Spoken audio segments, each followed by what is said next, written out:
Hey, everybody. Welcome to Sama.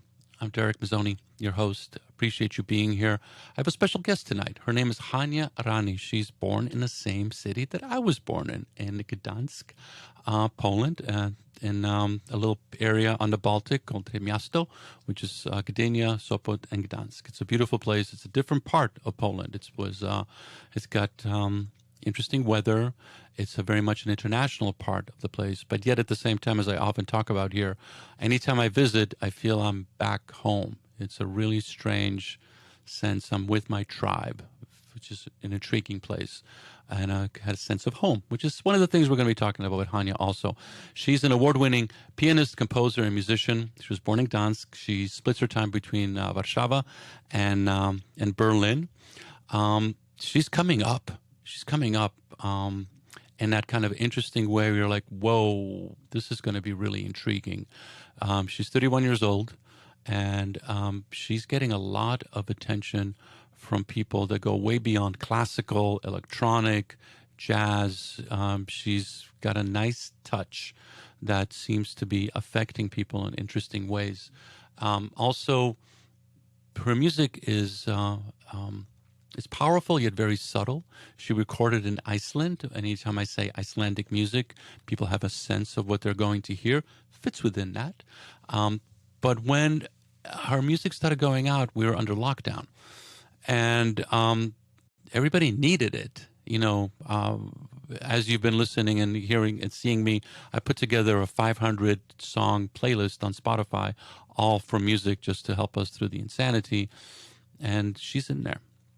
And it was great to have her actually be here and have a session with her on Sama. She gave us a video, as often artists do, so we're going to watch this video of her work. She's touring right now. We're talking in Montreal, and she's going to be in the Emerald City, Seattle. She's playing on Friday, July 10th, at St. Mark's Cathedral, which tells you something. She's going to play at Fremont Abbey, but she's got some heat, so people wanted to put her in a bigger place, and it's a cathedral. It's stunning sound. I think she's going to love it. I'm going to love watching her there. So she is working all the time. She's working on a bunch of new music. During the pandemic, obviously a lot of artists composed. I listened to a bunch of interviews with her, and she's diligent and she's disciplined. It started at an early age, and she dedicated herself to music, to piano. And it's wonderful to have an artist like this to actually talk about their life. So right now, music from Hania Rani on Sama, Seattle Circuit Music and Art.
Hi, Hania. How are you? Hello, I'm fine. Hello from Montreal.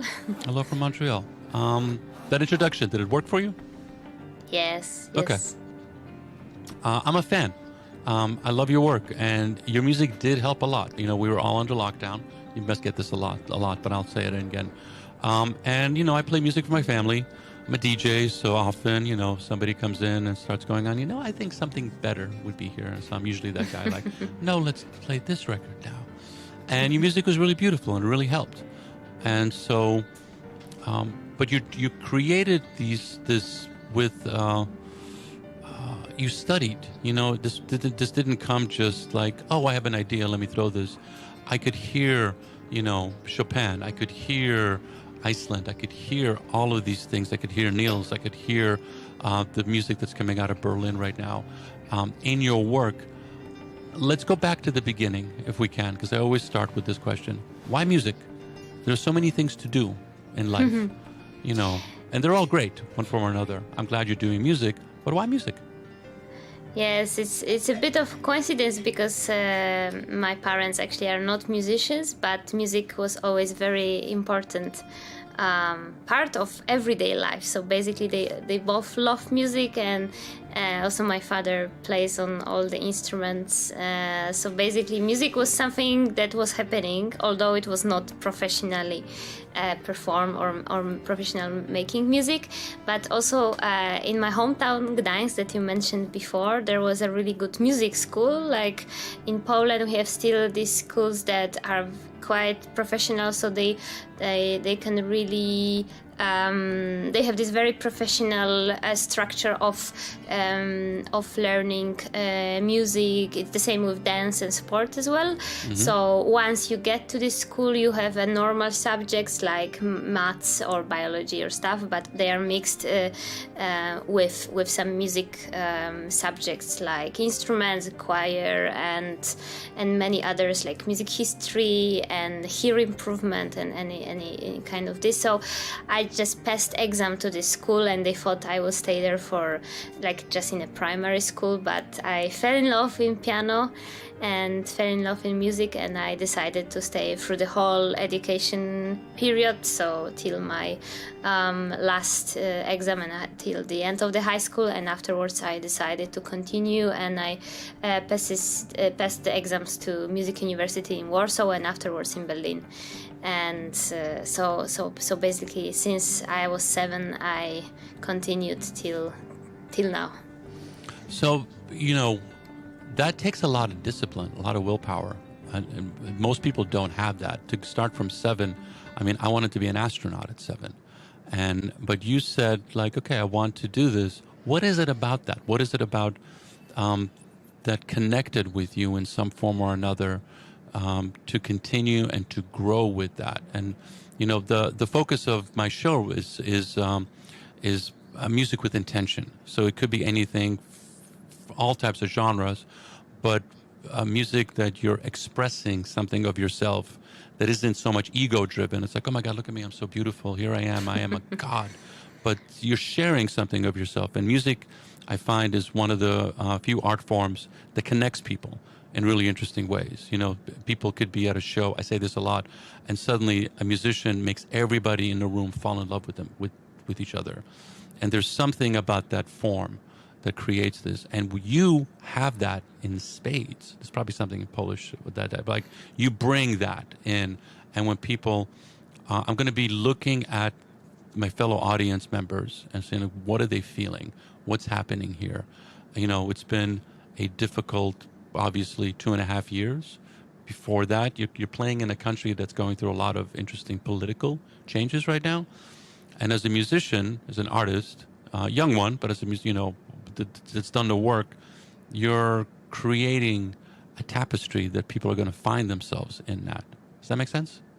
Yes, of course, I believe it very, very much. And also, I'm reading recently. I was reading a book by Kay Tempest from Great Britain. She's like a poet and hip hop artist, and she was also like explaining a lot about this connection that you also mentioned just now, because this is like the most, I think, special part of making music or making art, but music in particular, because we meet with audience and we actually really can feel and observe this connection, and basically something very special happens to all of us, not only the audience but actually to the artist as well, when experiencing together something, which is art, which is actually uplifting us, and I hope that changing us for better, and expanding our sensitivity and empathy and things like this.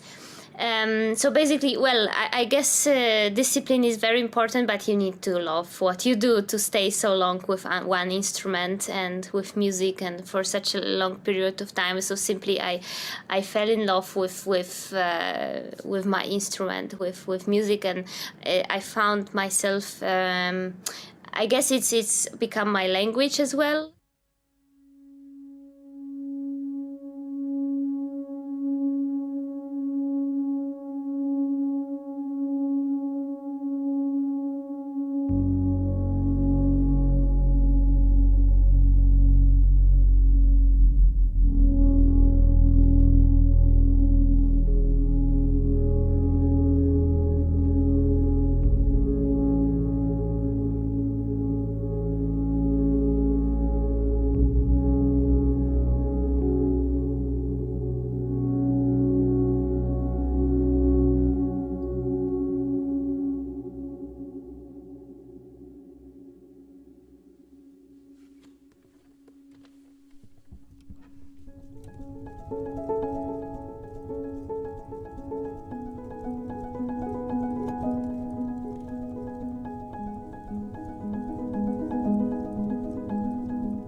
Hey, I'm here with Hania Rani from Gdansk, Poland, now living between Berlin and Warsaw. Amazing pianist whose work I like a lot. And we're just talking about the power of music. And you were bringing up Kate Tempest, and we had a little bit of an issue. So if you don't mind, could you please repeat what you were saying about how people come together in community when they through music?